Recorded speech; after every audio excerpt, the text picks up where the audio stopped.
కదా. దేవుని నామానికి మహిమ కలుగును గాక. హల్లెలూయా, హల్లెలూయా. చిన్న ప్రార్థన చేసుకుని వాక్యాన్ని ధ్యానించుకున్నాను. అందరూ కళ్ళు మూసుకొని ప్రార్థనలో ఎక్కి. మహోన్నతుడ, మహాగణుడ, మహాపరిశుద్ధుడ, నీకు వందనాలు, స్తుతులు, స్తోత్రాలు తండ్రి. ప్రభువా నాయన, గడిచిన కాలం నుంచి నేటి కాలం వరకు నీ సజీవమైన రెక్కల చాటు మమ్మల్ని కాచి కాపాడి భద్రపరిచి ప్రభువా అయ్యా, ఈ పునరుద్ధరణ ఆరాధనలో ప్రభా మేము పాలు పంపులు పొందడానికి మాకు సహాయం చేశారు. మీకు వందనాలు, స్తోత్రాలు ప్రభువా. అయ్యా ప్రభా తండ్రి నాయన, ఎన్నిక లేనటువంటి యోగ్యత లేనటువంటి నాకు ప్రభువా తండ్రి నాయన, అయ్యా ప్రభా తండ్రి నాయన, ఇప్పుడు ప్రభు ఈ అవకాశం ఇచ్చినందుకు మీకు వందనాలు, స్తుతులు, స్తోత్రాలు ప్రభువా. అయ్యా ప్రభా తండ్రి నాయన, దేవయేసయ్య అయ్యా, నా నోటికి ప్రభా అయ్యా ఇష్టం వచ్చినట్టు నేను మాట్లాడకుండా ప్రభా నైనా అయ్యా నీ చిత్త ప్రకారం ప్రభా నువ్వు నాతో మాతో మా అందరితో ఏదైతే మాట్లాడాలనుకుంటున్నావో అది మాత్రమే నేను మాట్లాడలాగున ప్రభా తండ్రి. నా నోటికి మీరు దేవుడుగా ఉండి నడిపించమని అయ్యా పరిశుద్ధాత్మ దేవా నిన్ను వేడుకొంచున్నాను ప్రభా నాయన యేసయ్య. అయ్యా ప్రభా తండ్రి నాయన, ప్రతి పరిస్థితుల్లో కూడా ప్రభా అయ్యా మీరే ప్రభా తండ్రి నాయన ఈ వాక్య ధ్యానం అంతట్లో కూడా ప్రభా అధ్యక్షత వహించి నీ నామానికి మహిమకరంగా జరిపించుకోమని ప్రభా తండ్రి నాయన యేసయ్య నామములో అడిగి పొందుకున్నాను తండ్రి. ఆమేన్. దేవుని నామానికి మహిమ కలుగును గాక.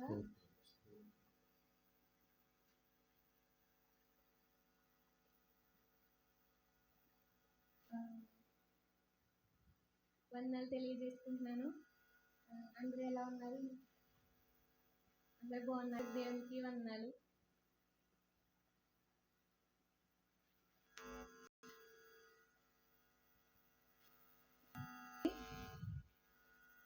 మనందరం క్రైస్తవులం కదా, అందుకే చర్చికి వచ్చాం. మనందరం క్రైస్తవులం కదా.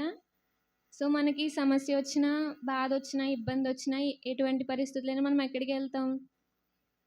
దేవుని సన్నిధికి వెళ్ళి ప్రార్థన చేసుకుంటాం కదా. అదే అన్యులైతే ఏం చేస్తారు? వేరే వేరే ఎక్కడికో వెళ్తారు. కానీ క్రైస్తవులుగా మనం ఏం చేస్తామంటే, మనకి ఎంత బాధ వచ్చినా, సమస్య వచ్చినా ఫస్ట్ మనం చేసేది ఏంటంటే ప్రార్థన దగ్గరికి వెళ్ళిపోతాం, దేవుడి దగ్గరికి వెళ్ళిపోతాం, ప్రార్థన చేయడం ప్రారంభిస్తాం. మనం కలిగి ఉన్న సమస్యలను బట్టి, మనం ఎదుర్కొంటున్న ఇబ్బందులను బట్టి మనం ఏం చేస్తామంటే, మొట్టమొదటిగా ఏ క్రైస్తవుడైనా చేసే పని ఏంటంటే ప్రార్థన చేస్తారు కదా. దేవుడి దగ్గర మన కన్నీరంతా కూడా దేవుడి దగ్గర కార్చి, మన పరిస్థితి అంతా కూడా దేవుడికి వివరించి, ఇది ప్రభువా నా పరిస్థితి, నువ్వు తప్ప విడిపించే వారు ఎవ్వరు లేరని మనందరం కూడా ఏం చేస్తాం? కష్టం వచ్చిన నార్మల్ టైమ్స్లో ప్రార్థన ఎలా చేస్తామో తెలియదు, కానీ కష్టం వచ్చినప్పుడు మాత్రం కన్నీటి ప్రార్థన చేస్తాం, మోకాళ్ళ ప్రార్థన చేస్తాం. ఎందుకంటే ఆ సమస్య నుండి ఎలా అయినా బయటపడాలి. బయటపడడానికి దారి ఎవరు? దేవుడు ఒక్కడే కదా.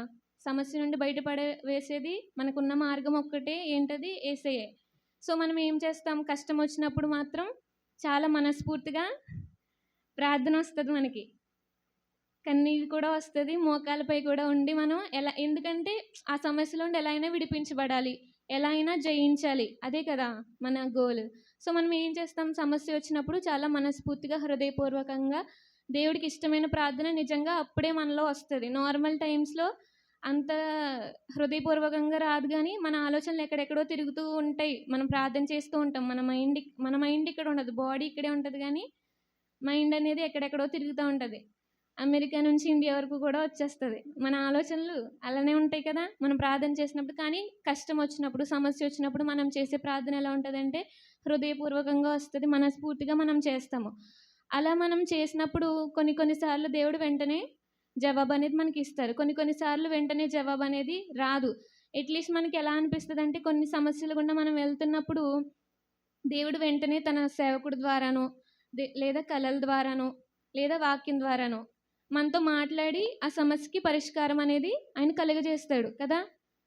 బైబిల్ గ్రంథంలో కూడా ఇప్పుడు దేవుడు మనతో మాట్లాడాలంటే ఎలా మాట్లాడతాడు? కళల ద్వారా మాట్లాడతాడు, దర్శనాల ద్వారా మాట్లాడతాడు, లేదా దేవుని సేవకుల ద్వారా మాట్లాడతారు, లేదా మనం ఆయన వాక్యాన్ని చదువుతున్నప్పుడు ఆయన మనతో మాట్లాడతారు. అంటే మనం ఎలా డెసిషన్ తీసుకోవాలి, ఆ సమస్యలో మనం ఎలా ముందుకెళ్ళాలనే విషయాన్ని కొన్నిసార్లు వెంటనే తెలియజేస్తారు. కొన్నిసార్లు ఏం చేస్తారంటే డిలే చేస్తారనమాట. డిలే చేసినప్పుడు మనకి ఎలా అనిపిస్తుంది అంటే, మనకున్న సమస్యలను బట్టి, మనం ఎదుర్కొంటున్న పరిస్థితులను బట్టి దేవుడు నన్ను విడిచిపెట్టేశాడేమో, దేవుడు నాతో మాట్లాడట్లేదు, అసలు మనం వాక్యం విన్నా కూడా ఆ సమస్యకు తగినట్టు కాకుండా వేరే విధంగా మాట్లాడతారు అనమాట. అప్పుడు మనకి ఎలా అనిపిస్తుంది అంటే, దేవుడు నాతో మాట్లాడట్లేదు, దేవుడు నన్ను విడిచిపెట్టేశాడు అన్న ఫీలింగ్ మనకి వస్తుంది. మనం సమస్యలో ఉన్నప్పుడు దేవుడు జవాబివ్వడం అనేది ఆలస్యమవుతది. అది 1, 2 కారణాల వల్లమాట. ఆ 2 కారణాలు నేను ఈరోజు చెప్పాలనుకుంటున్నాను. ఆహ్, మొదటి కారణం ఏంటంటే ఒక పాస్టర్ గారంటారు, prayerlessness leads to sin, sin leads to prayerlessness అని అంటారనమాట. అంటే ప్రార్థన లేకపోతే పాపంలో పడతాం, పాపం చేస్తే ప్రార్థనకి దూరమవుతాం. ట్రిక్కీగా ఉంది కదా! మనం పాపం చేసినప్పుడు ఎవరైనా ప్రార్థన చేస్తారా? పాపం చేస్తున్నప్పుడు చేయలేం. ఎందుకంటే ఒక గిల్ట్ ఫీలింగ్ మనకొచ్చేస్తది. ఒక షేమ్‌లా అనిపిస్తది. ఇంత పాపం చేశాను. లేదా ఎవరితో అయినా గొడవ పడ్డామనుకో, వెంటనే ప్రార్థన చేయగలుగుతామా? ప్రార్థన వస్తదా మనకి? రాదు. ఎలా అనిపిస్తది మన మనసులో? ప్రార్థన చేయాలనిపించదు. ఇప్పుడే కదా గొడవ పడ్డాను, ఇంత పాపం చేశాను, ఎలా ఎళ్ళను? దేవుడి దగ్గరికెళ్ళి నా మొహం ఎలా చూపించుకోను? ఎలా ప్రార్థన చేయను? అసలు దేవుడు నా ప్రార్థన వినడానికి కూడా ఇష్టపడ్డు అనే ఫీలింగ్ ఎవరికైనా వచ్చిందా ఎప్పుడైనా? వచ్చిందా? రాలేదా ఎవరికి? అసలు ప్రార్థనే చేయట్లేదా? వచ్చింది కదా! సో, మనం ఎప్పుడైతే మనం పాపం చేస్తామో, అసలు పాపం మనం ఎందుకు చేస్తామంటే, ఎప్పుడైతే మనం ఆత్మీయంగా ఎదుగుతూ ఉంటామో, సాతానుకి అది ఇష్టం ఉండదు కదా! మనకైతే బోలెడు పనులు, కానీ సాతానుకున్న పనేంటి? ఆడికి ఏ పని పాట లేదు. వాడికున్న ఒకే ఒక పనేంటంటే, విశ్వాసులను పడగొట్టాలి. ఆత్మీయంగా వాళ్ళని ఎలాగోలా అని పడగొట్టాలి. వాళ్ళకి శోధనలు, సమస్యలు ఏదో ఒకటి ఇచ్చి, వాళ్ళని ప్రార్థన చేయకుండా ఆపి కదా! సో, మనం ఎప్పుడు పాపం చేస్తామంటే, సాతాను ఎప్పుడైతే ఒక పాపపు ఆలోచన మనకి ఇస్తాడో, ఫస్ట్ మనల్ని సాతాను పాపంలోకి ఎలా నెట్టుతదనే చెప్తాను. ఫస్ట్ ఏంటంటే, దేవుడి దగ్గర మనం చాలా పాపాలు ఒప్పుకొని, ఇది నేను చెయ్యను ప్రవ్వా అని దేవుని దగ్గర చెప్పేస్తాం చాలా సార్లు. కానీ తిరిగి ఆ పాపం చేసినోళ్ళు లేరా?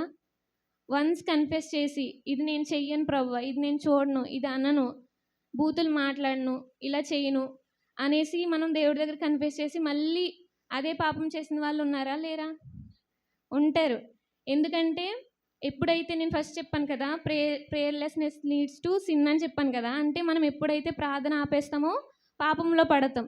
అసలు పాపం ఎందుకు చేస్తామంటే, ప్రార్థన చేయలేనప్పుడే పాపం మనలో ప్రారంభమవుతది. ఎలా అంటే సాతాను ఏం చేస్తాడంటే, మనం ఎప్పుడైతే దేవుడి దగ్గర ఒక సిన్ కన్ఫెస్ చేసి, ఇది నేను చెయ్యను ప్రవ్వా అని దేవుడి దగ్గర ఒప్పుకొని, ఒక వారము, ఒక నెల, లేదా ఒక సంవత్సరం కూడా మనం ఆ పాపం జోలికి వెళ్ళకుండా పూర్తిగా దేవుడికి ఇచ్చిన మాట చొప్పున జీవిస్తూ ఉంటాం. అయితే ఎప్పుడైతే సాతాను అది చూస్తాడో, ఈ అమ్మాయి ఏ విషయంలోనూ పడట్లేదు, ఆత్మీయంగా అసలు పడట్లేదు అని అనుకున్నప్పుడు సాతాను ఏం చేస్తాడంటే, మెల్లగా నువ్వేదైతే పాపాన్ని విడిచిపెట్టావో ఆ పాపపు ఆలోచన నీలోకి వచ్చేలా వాడు చేస్తాడనమాట. అప్పుడు మనం ఏం చేస్తాం? అప్పుడు ఎలాంటి ఆలోచన ఇస్తాడంటే, పాపాన్ని చాలా చిన్నదిగా చేసేస్తాడనమాట. పాపం సైజు చిన్నదిగా, నీ కంటికి ఆ పాపాన్ని చాలా చిన్నదిగా చూపిస్తాడు. అసలు ఈ పాపం చాలా చిన్నది, దీన్ని అసలు దేవుడు పాపం లాగానే కన్సిడర్ చేయడు. ఈ పాపం చేసినా కూడా నువ్వు ప్రార్థన చేసుకోవచ్చు, దేవుడికి ఏం దూరం అయిపోవు అని నీ ఎదుటగా ఉన్న పాపాన్ని, ఫస్ట్ నువ్వు కన్ఫెస్ చేసేసిన పాపాన్ని చిన్నదిగా చూపిస్తాడనమాట. పాపం సైజు చిన్నది చేసేస్తాడు. అప్పుడు మనకి ఏమనిపిస్తుందంటే, ఈ పాపం చేసినా పర్లేదు, దేవుడు నన్ను క్షమిస్తాడులే అనే ఒక ఆలోచన వాడే మనలో పుట్టిస్తాడు. అది మనంతట మనకొచ్చిన ఆలోచన కాదు, సాతాను పుట్టించే ఆలోచన. అప్పుడు మనం ఏం చేస్తామంటే, ఆ పాపం మరలా చేయడం మొదలు పెడతాం. మరలా చేసిన తర్వాత వితిన్ సెకండ్స్‌లో మళ్ళీ వాడు నీకు ఇచ్చే ఆలోచన ఏంటంటే, నీ కళ్ళ ముందే ఆ పాపాన్ని చాలా పెద్దదిగా చేస్తాడనమాట. ఫస్ట్ ఏం చేశాడు? చిన్నదిగా చేస్తాడు. ఈ పాపం ఇది అసలు పాపమే కాదు, దేవుడి దృష్టిలో ఇది పాపమే కాదు, నువ్వు చేసినా కూడా దేవుడు నిన్ను అసలు లెక్కలో కూడా తీసుకురాడు అనేసి ఒక పాపాన్ని మ్యాగ్నిఫై చేసి నీకు ఆలోచన ఇస్తాడు. నువ్వు ఎప్పుడైతే పాపం చేస్తావో, పాపం చేసిన తర్వాత సడన్‌గా పాపాన్ని చాలా పెద్దదిగా చేసేస్తాడనమాట. నీ కంటి ముందు ఆ పాపాన్ని ఎంత పెద్దదిగా చూపిస్తాడంటే, మళ్ళీ మనలో వచ్చే ఆలోచనలు, ఇంత పెద్ద పాపం చేశానా, దేవుడి దగ్గర ఒప్పుకొని మరలా ఈ పాపం చేశాను, దేవుడికి నా మొహం ఎలా చూపించుకొని ఇంకెలా ప్రార్థన చేయగలను అనొక గిల్ట్ వాడు నీలో కలగజేస్తాడనమాట. ఒక షేమ్ ఫీలింగ్ వచ్చేస్తుంది మనకి. ప్రార్థన చేయాలంటే, బాబోయ్ ప్రార్థన చేయడానికి నాకు అర్హత లేదు, దేవుని సన్నిధికి వెళ్ళడానికి నాకు అర్హత లేదు అనే ఒక ఆలోచన ఇస్తాడనమాట. ఫస్ట్ ఏమో అసలు ఈ పాపం అనేది చిన్నదిగా చేసి, ఈ పాపం చేసినా కూడా ఏం కాదు అన్నట్టు క్రియేట్ చేస్తాడు. తర్వాత నువ్వు ఎప్పుడైతే పాపం చేస్తావో, ఆ పాపాన్ని పెద్దదిగా చేసి చూపిస్తాడు నీకు. చూపించి ఇంత పెద్ద పాపం చేసావు, ఏ మొహం పెట్టుకుని చర్చికి వెళ్తావు, ఏ మొహం పెట్టుకుని ప్రార్థన చేస్తావు అనేసి వాడు చెప్తాడనమాట. సో మనం ఏం చేయాలంటే, ఎప్పుడైతే మనం కన్ఫెస్ చేసిన సిన్ కానీ లేదా కొత్త పాపం కానీ మనకు మనలోకి ఆలోచన వస్తున్నప్పుడు మనం ఏం చేయాలంటే, దేవుడు వాక్యం అంటుంది కదా, అపవాదిని గద్దించండి అప్పుడు వాడు మీ యొద్ద నుండి పారిపోతాడని దేవుని వాక్యం సెలవిస్తుంది కదా. సో ఎప్పుడైతే ఒకవేళ నువ్వు కన్ఫెస్ చేసిన సిన్ మళ్ళీ నీకు ఆలోచనలో వస్తుందనుకో, అది ఎవరు పెట్టిన ఆలోచన? సాతాను పెట్టిన ఆలోచన. లేదా కొత్త పాపపు ఆలోచనలు నీలో వస్తున్నాయంటే అది కూడా ఎవరు పెట్టింది? సాతాను. ఎందుకు? దేవుడికి మనల్ని దూరం చేయడానికి. ఇప్పుడు ప్రార్థన చేయడం మానేసామనుకో, చర్చికి వెళ్ళడం మానేసామనుకో, ఏం జరుగుద్ది?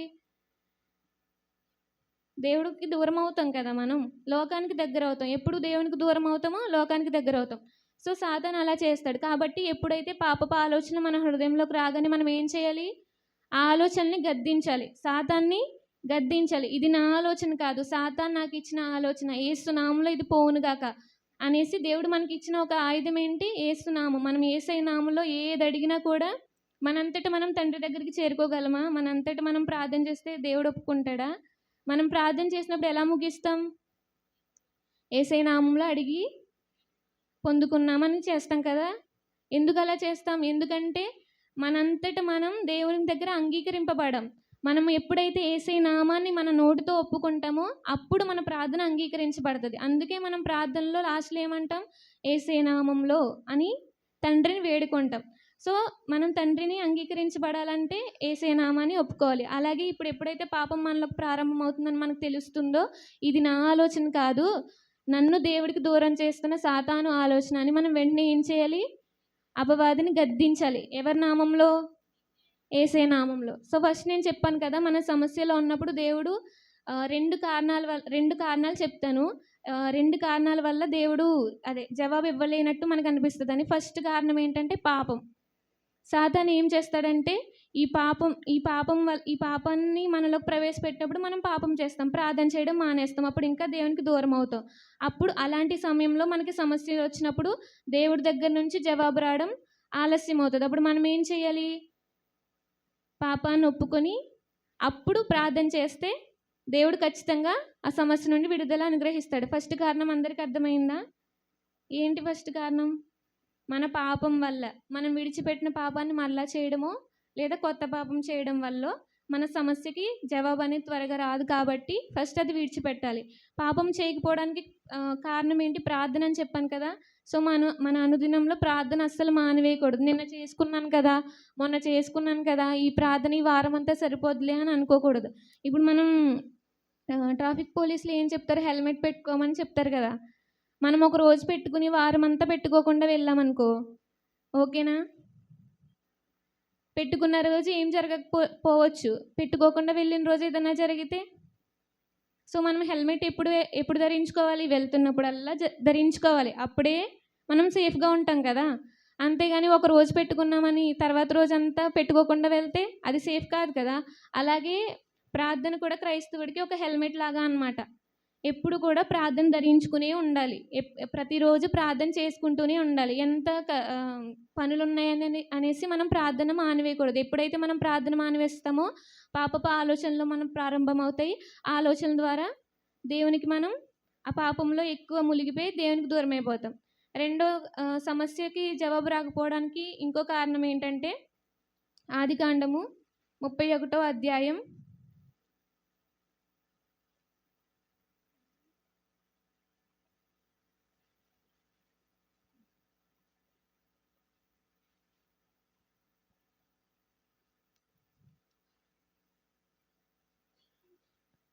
20వ అధ్యాయం 20వ అధ్యాయంలో 3వ వచనం చదవండి. అయినను రాత్రివేళ దేవుడు స్వప్నమందు అబీమెలెకు నొద్దకు వచ్చి, నీవు నీ ఇంట చేర్చుకొనిన స్త్రీ ఒక పురుషునికి భార్య గనుక ఆమె నిమిత్తము నీవు చచ్చిన వాడవు సుమా అని చెప్పాను. దేవునికి స్తోత్రం కలుగును గాక. హల్లెలూయా. సమస్యకి జవాబు రాకపోవడానికి రెండో కారణం ఏంటో ఇక్కడ చూద్దాము. ఇక్కడ జరిగే ఇన్సిడెంట్ మ్యాక్సిమం అందరికి తెలిసే అనుకుంటున్నాను. అబ్రహాం గారు మనందరికి తెలుసు కదా! ఆయన విశ్వాసులకు తండ్రి. ఎప్పుడైతే దేవుడు ఆయన్ని తన సొంత జనులను, తన సొంత దేశాన్ని విడిచిపెట్టి అది ప్రయాణాన్ని స్టార్ట్ చేయమన్నప్పుడు అబ్రహాం గారు ఏం చేశారు? లోబడి ముందుకు సాగిపోతూ ఉన్నారనమాట. అలా దేవుడు ఎక్కడికి వెళ్ళమంటే అబ్రహాం గారు అక్కడికి వెళ్తున్నారు. అయితే 20వ అధ్యాయంలో స్టార్టింగ్‌లో మనం చూస్తే ఆయన ఎక్కడికొచ్చారు? దక్షిణ దేశంను కాదేషుకు అదే గెరారుకి వచ్చారనమాట. అదొక ఫిలిస్తీన్ దేశం. గెరారుకు వచ్చారు. అబ్రహాం గారు ఎక్కడికొచ్చారు? గెరారు. ఆ దేశానికొచ్చారు. ఆ దేశానికొచ్చినప్పుడు ఏమైందంటే అక్కడున్న రాజు పేరేంటంటే అబీమెలెకు. అందరూ చెప్తారా? ఆ రాజు పేరేంటి? అబీమెలెకు. అబ్రహాం గారు ఎప్పుడైతే ఆ దేశంలోకి వచ్చారో అక్కడ దేవుడి భయం లేదనేది విషయాన్ని అబ్రహాం గ్రహించారనమాట. గ్రహించినప్పుడు అబ్రహాం గారు ఏం చేస్తారంటే శారా గారు చాలా అందంగా ఉంటారు. కాబట్టి ఈమె నిమిత్తం నాకు ఏదైనా కీడు చేస్తారేమో అనేసి అబ్రహాం గారు ఏం చెప్తారంటే శారా ఎవరు అని అడిగితే వాళ్ళిద్దరే కదా వెళ్తారు. అప్పుడు శారా గారు ఎవరు అంటే ఈమె నా చెల్లి అని అబ్రహాం గారు చెప్తారు కదా! అదంతా మనకు తెలుసు. అప్పుడు అబీమెలెకు గారు ఏం చేస్తారంటే తనని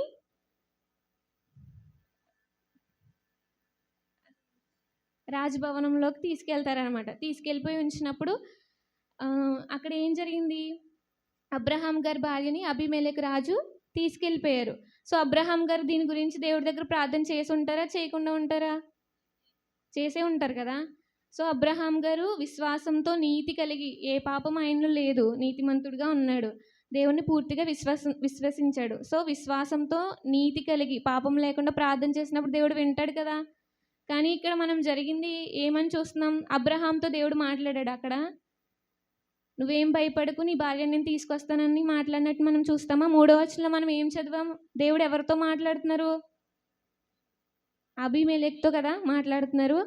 సో, ఇప్పుడు అబ్రహాం గారు ప్రార్థన చేసే ఉంటారు ఆ సమస్య గురించి దేవుడి దగ్గర. కానీ దేవుడు అబ్రహాంతో మాట్లాడుతున్నారా? అబ్రహాం శత్రువుతో మాట్లాడుతున్నారా? అబ్రహాం శత్రువుతో మాట్లాడుతున్నారు. కొన్ని సార్లు మనకి సమస్య వచ్చినప్పుడు దేవుడు మనతో మాట్లాడకపోవచ్చు. దేవుడు అసలు నాకు జవాబే ఇవ్వట్లేదు. దేవుడు నాకు చాలా దూరంగా ఉన్నాడు. ఎందువల్ల అనేది మనం ఆలోచించుకుంటూ ఉంటాం. కానీ కొన్ని సార్లు దేవుడు మనకి ఎప్పుడైతే సమస్య వచ్చినప్పుడు మనం ప్రార్థన చేస్తామో దేవుడు మనతో మాట్లాడకపోవచ్చు. కానీ ఎవరితో మాట్లాడితే పని జరుగుద్దో, ఎవరితో మాట్లాడితే నీ సమస్య తొలగిపోద్దో వారితో మాట్లాడతారనమాట. ఇక్కడ అబ్రహాం గారి భార్యని అబీమెలెకు గారు తీసుకెళ్లారు. అక్కడ అబ్రహాం గారితో మాట్లాడితే దేవుడు సమస్య తొలగిపోతుందా? తొలగిపోదు కదా! ఎవరితో మాట్లాడాలి? అబీమెలెకు రాజుతో మాట్లాడాలి. అప్పుడే కదా అబీమెలెకు అక్కడ ఏం చేస్తాడు? దేవుడు ఎప్పుడైతే ఆయనతో మాట్లాడతారో అబీమెలెకు వెంటనే భయపడిపోయి అబ్రహామును పిలిచి, నువ్వు చేసిందేంటి? మీ చెల్లని చెప్పావు కదా, అందుకే కదా నేను తీసుకెళ్ళాను. దేవుడు ఇలా నా కల్లోకి వచ్చి ఇదంతా కూడా చెప్పాడని అబీమెలెకు ఏం చేస్తాడు? చాలా భయపడిపోతాడనమాట. కాబట్టి మనకి సమస్య వచ్చినప్పుడు దేవుడు మనతో మాట్లాడలేనట్టు మనకు అనిపిస్తుంది. కానీ కొన్నిసార్లు దేవుడు ఎందుకు మనతో మాట్లాడరంటే ఆ సమస్యలో మనతో మాట్లాడితే ఏం యూజ్ ఉండదు. మన శత్రువులతో మనం ఏదైతే సమస్యతో బాధపడుతున్నామో ఆ సమస్యకు పరిష్కారం ఎవరి దగ్గర ఉందో దేవుడు వారితో మాట్లాడతారనమాట. అప్పుడు మనకి ఎలా అనిపిస్తుంది అంటే దేవుడు సైలెంట్గా ఉన్నాడు, ఏ కార్యం చేయట్లేదు అన్నట్టు మనకు అనిపిస్తుంది. అబ్రహాం గారి ప్లేస్లో మనం ఉన్నా కూడా మనకు అలాగే అనిపిస్తుంది కదా! కానీ దేవుడు మనతో కాదు, కానీ మన సమస్య ఎలా తీరుతుంది, ఎక్కడైతే పరిష్కారం దొరుకుతుందో అక్కడ దేవుడు మాట్లాడతాడనమాట. సో, అలాంటప్పుడు మనకు అనిపిస్తుంది దేవుడు మాట్లాడట్లేదని. కానీ అలాంటి టైంలో మనం ఏం చేయాలి? విశ్వాసాన్ని విడిచిపెట్టకుండా దేవుడు ఖచ్చితంగా ఏదో ఒక ద్వారం తెరిచి నా సమస్యను తెరుస్తాడనేసి ముందుకు సాగిపోవాలన్నమాట. ఇదే ఇన్సిడెంట్ మరలా 31వ అధ్యాయంలో చూస్తాము. సేమ్ అలాంటి ఇన్సిడెంటే 31వ అధ్యాయంలో మనకందరికీ తెలుసు. యాకోబు గారు లాబాన్ దగ్గర ఏం చేస్తారు? దాస్యం చేస్తూ ఉంటారు. కానీ లాబాన్ గారు ఎప్పటికప్పుడు జీతం మార్చేస్తూ యాకోబు గారిని చాలా ఇబ్బంది పెడుతూ ఉంటాడనమాట. అలాంటప్పుడు యాకోబు గారు ఏం నిర్ణయం తీసుకుంటారంటే, ఇక్కడ ఉంటే నేను ఇంక దీవించబడను, ఇక్కడ ఉంటే నేను ఆశీర్వదించబడను, ఈ సమస్యలు ఇలా ఉంటూనే ఉంటాయి, ఈ లాబాన్ నన్ను ఎలా కష్టపెడుతూనే ఉంటాడని యాకోబు ఏం చేస్తాడు?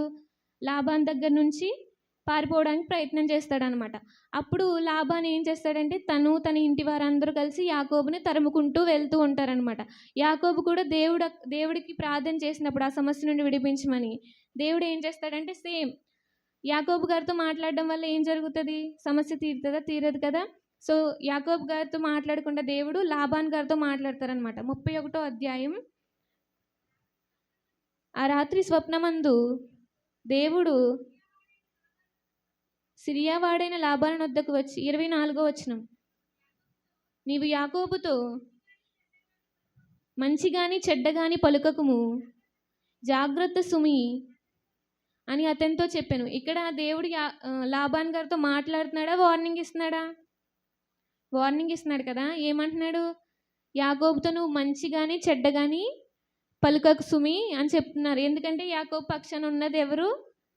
నేనున్నాను. నువ్వు యాకోబు జోలికి పోవద్దు, యాకోబు దగ్గరికి వెళ్ళినప్పుడు చాలా జాగ్రత్తగా మాట్లాడనేసి దేవుడు యాకోబుతో చెప్తున్నారా? లాబాన్ గారికి డైరెక్ట్గా వార్నింగ్ ఇస్తున్నారనమాట. సో యాకోబు గారు ఎదుర్కొంటున్న సమస్యల్లో దేవుడు యాకోబు గారితో మాట్లాడితే ఏమొస్తుంది? అక్కడ పరిష్కారం రాదు. కాబట్టి దేవుడు ఎవరితో మాట్లాడుతున్నారు? ఎవరైతే తరుముతున్నారో, ఎవరైతే శత్రువులు తనని ఇబ్బంది పెడుతున్నారో వాళ్ళతో మాట్లాడుతున్నారు కదా. సో అలాగే మన జీవితాల్లో ఇది మనం అప్లై చేసుకుంటే, దేవుడు మన సమస్యలో ఉన్నప్పుడు దేవుడు ఎందుకు జవాబు ఇవ్వట్లేదు అంటే, మన పరిష్కారం ఎక్కడుందో అక్కడ మాట్లాడితేనే అక్కడ పరిష్కారం వస్తుంది. అలాగే ఎవరైతే మనల్ని తరుముతున్నారో, మన శత్రువులు ఉంటారు కదా, మన శత్రువులకి దేవుడు ఏం చేస్తున్నాడు? హెచ్చరిస్తున్నాడు, వార్న్ చేస్తున్నాడు. వాళ్ళ జోలికి పోవద్దు, వాళ్ళ జోలికి పోతే యుద్ధం చేసేది వాళ్ళు కాదు, యుద్ధం చేసేది నేనే, కాబట్టి జాగ్రత్తగా ఉండండి అని దేవుడు మన శత్రువులతో చెప్తున్నారనమాట. అలాంటి టైంలోనే మనకి జవాబు అనేది మనకి రాలేనట్టు మనకు అనిపిస్తుంది, కానీ జరగాల్సినంతా కూడా దేవుడు చేస్తూనే ఉంటారనమాట. కాబట్టి అలాంటి పరిస్థితుల్లో మనం ఏం చేయాలి? విశ్వాసాన్ని విడవకుండా దేవుడికి కృతజ్ఞత కలిగి ప్రార్థన చేస్తూనే ఉండాలి. సమస్యకి జవాబు రాకపోవడానికి 2 కారణాలు చెప్పాను కదా. మొదటిది ఏంటి? మన పాపం. అప్పుడు మనం ఏం చేయాలి? కన్ఫెస్ చేసి ఒప్పుకోవాలి. లేదా ఆ పాపపు ఆలోచన వచ్చినప్పుడే మనం సాతాన్ని గద్దించినప్పుడు యేసు నామములో అది పోతుంది, కాబట్టి అప్పుడు ఆ పాపంలో మనం పడకుండా ఉంటాము. రెండవది ఏంటంటే, దేవుడు జవాబు ఇవ్వట్లేదంటే, మనతో మాట్లాడట్లేదంటే ఆయన కార్యం చేయలేనట్టు కాదు. ఆయన ఎక్కడ చేస్తే కార్యం జరుగుతుంది, ఎవరితో మాట్లాడితే ఆ సమస్యకి నీకు పరిష్కారం వస్తుంది, లేదా ఏ శత్రువు అయితే నేను తరుముతున్నాడో ఆయనకు అక్కడ వార్నింగ్ ఇవ్వడం అనేది జరుగుతుంది అనమాట. అలాంటి పరిస్థితుల్లో కూడా మనం విశ్వాసం కోల్పోకుండా, దేవుడు మాట్లాడట్లేదు, దేవుడు నాకు జవాబు ఇవ్వట్లేదు అనేసి మనం విసిగిపోకుండా, లేదా అవిశ్వాస పడకుండా, అనమ్మకాన్ని తెచ్చుకోకుండా మన విశ్వాసంతో కృతజ్ఞత కలిగి ఆయన స్తుతిస్తూ ప్రార్థించేవారుగా ఉండాలి. ఈ చిన్ని వాక్యం దేవుడు దీవించును గాక. ఆమేన్.